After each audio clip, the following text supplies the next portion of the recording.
messieurs, dames, je vois que vous avez trouvé l'ombre, vous avez raison, ce pin a été planté pour.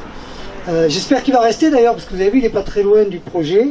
Voilà, donc on va essayer de le sauver. Moi je voulais d'abord vous remercier, parce que vous avez eu très chaud, mais on a fait ce périple.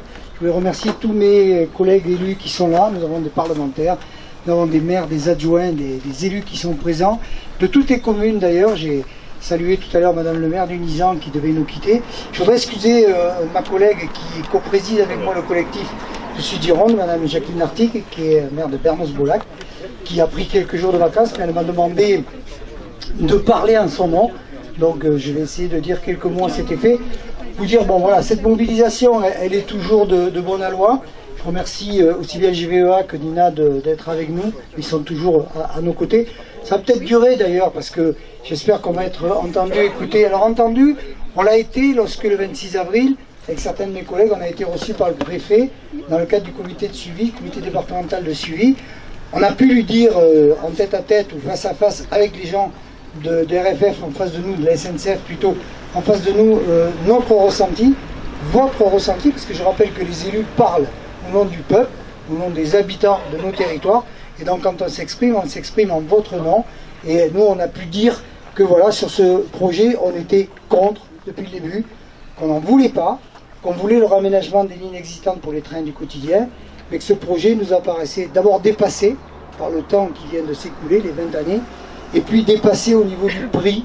Je pense que 14 milliards, ça sera certainement beaucoup plus, ça servirait à beaucoup d'autres choses. Faites la division par ce que peut coûter la construction d'un lycée. Par exemple, vous allez être effaré par le nombre de lycées qu'on pourrait construire avec ce prix-là. Voilà. Dépassé au niveau environnemental, parce qu'on vous l'a dit tous ce matin, il y a des spécialistes qui ont bien parlé, qui vous ont montré que ce territoire va subir les affres de ce projet dans une zone Natura 2000, dans un endroit où vit la tortue cistude, où vivent un certain nombre de races végétales et animales, où vit aussi le vison d'Europe, puisqu'il a été identifié pour que ce soit classé en zone Natura 2000. Voilà. Donc ce projet, on n'en veut absolument pas. Alors on l'a dit au préfet, et puis là on vient de lui écrire un courrier avec mes collègues de Montesquieu, et je fais un appel d'ailleurs à tous les autres territoires, à tous les autres élus, pour qu'au niveau de leur communauté de communes, ils puissent porter ce message et que cette chose soit suivie et pour qu'il y ait une cohérence. Quel est ce courrier?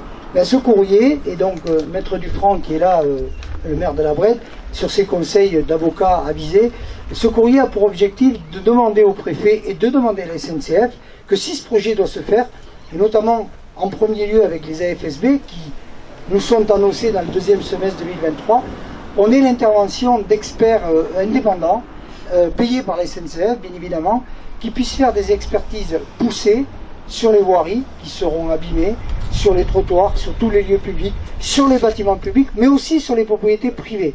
Donc ça veut dire que aussi bien dans le cadre des AFSB que du projet LGV, ces experts, bien évidemment avec l'accord des propriétaires privés, pourraient intervenir. Alors ça a deux objectifs.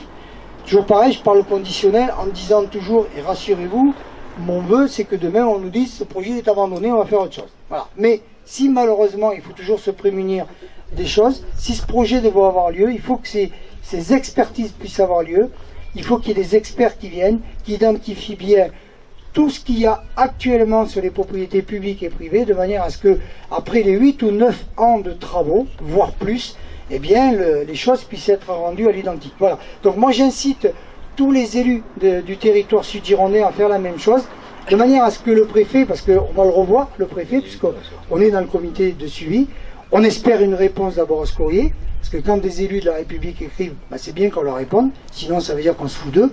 Alors, ce ne sera pas la première fois qu'on se fout de nous, puisque je vous rappelle quand même que le résultat de l'enquête publique donnait un avis négatif, et on s'est foutu de nous en nous disant, bon, c'est pas grave, on passe à autre chose, on continue. Bon, voilà. Donc on espère qu'on ne va pas se foutre de nous, parce que quand on se fout de nous, on se fout de vous. Et ça, c'est inacceptable.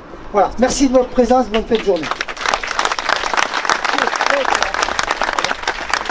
vous entends jusqu'à Bordeaux, jusqu'au conseil régional notamment.